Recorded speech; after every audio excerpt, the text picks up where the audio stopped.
कर रही है।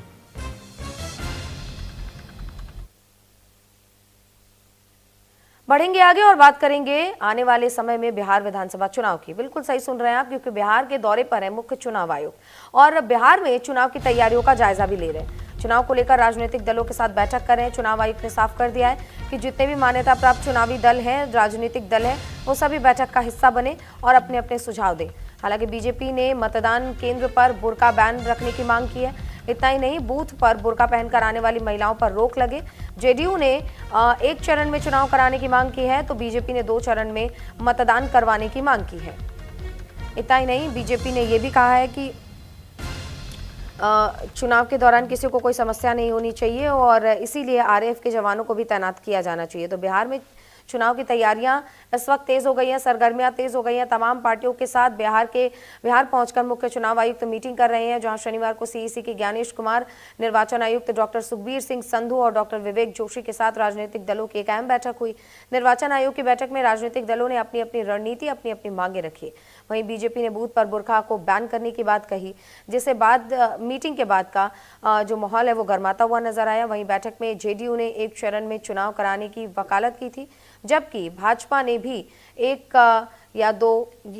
या फिर बहुत ज्यादा तो 2 चरणों में मतदान करवाने की मांग की थी। अगर हम पिछले मतदानों की बात करें तो 2020 में 3 चरण और 2015 में 5 चरणों में चुनाव हुआ था। अब इसको लेकर देखिए, मुख्य चुनाव आयुक्त तमाम पार्टियों से सुझाव मांग रहे हैं और सुझाव के साथ ही आने वाले समय में बिहार चुनाव को लेकर फैसला हो सकता है।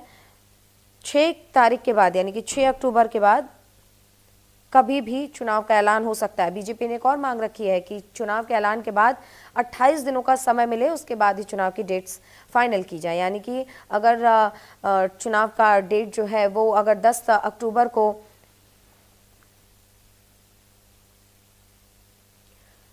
तो जरा इसको ऐसे समझ सकते हैं कि अगर चुनाव आयुक्त 10 अक्टूबर को चुनाव की तारीखों का ऐलान करते हैं तो बीजेपी चाहती है कि इसमें 28 दिन का समय मिले। और देखिए, क्योंकि मुख्य चुनाव आयुक्त इस वक्त बिहार में है, क्या क्या वो कर रहे हैं और किन किन टीमों के साथ में उनकी बैठक हुई है, हमारे सहयोगी नील कमल पटना से लाइव जुड़ गए, उनका रुख कर लेते हैं।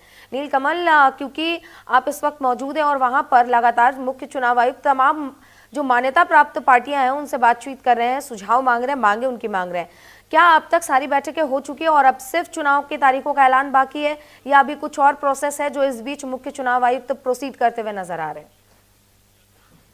बिल्कुल, देखिए सुचित्रा, चुनाव आयोग की टीम जो परसों रात को पटना पहुंची थी, शुक्रवार की देर रात, तो कल मैराथन बैठक चुनाव आयोग की टीम ने की है। जो मुख्य चुनाव आयुक्त है ज्ञानेश कुमार, उनके साथ 2 सदस्यीय जो टीम आई है, 3 सदस्यीय, वो उन्होंने मैराथन बैठक की है। वो तमाम जो राजनीतिक दल है, जो मान्यता प्राप्त राजनीतिक दल है, उनके प्रतिनिधियों से वो लगातार होटल ताज के अंदर लगातार मिलते रहे। एक बार उनके साथ ब्रीफिंग तो हुई, एक सारे डेलीगेशन जो है, वो प्रतिनिधि जो है सारे राजनीतिक दलों के, वो एक साथ तो उनके साथ बातचीत किए ही है।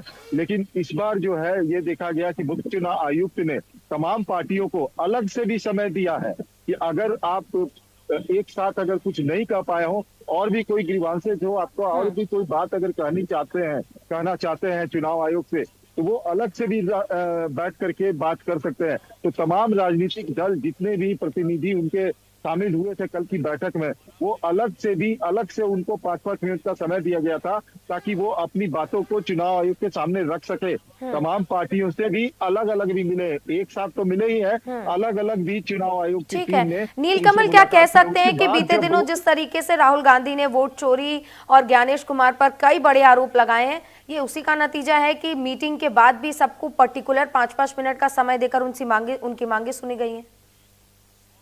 बिल्कुल सुचित्रा, देखिए बिहार का चुनाव आम चुनाव इस बार नहीं रहेगा, क्योंकि इस बार बिहार से में जो वोटर लिस्ट जो है उसमें सुधार की प्रक्रिया बिहार से ही शुरू हुई है।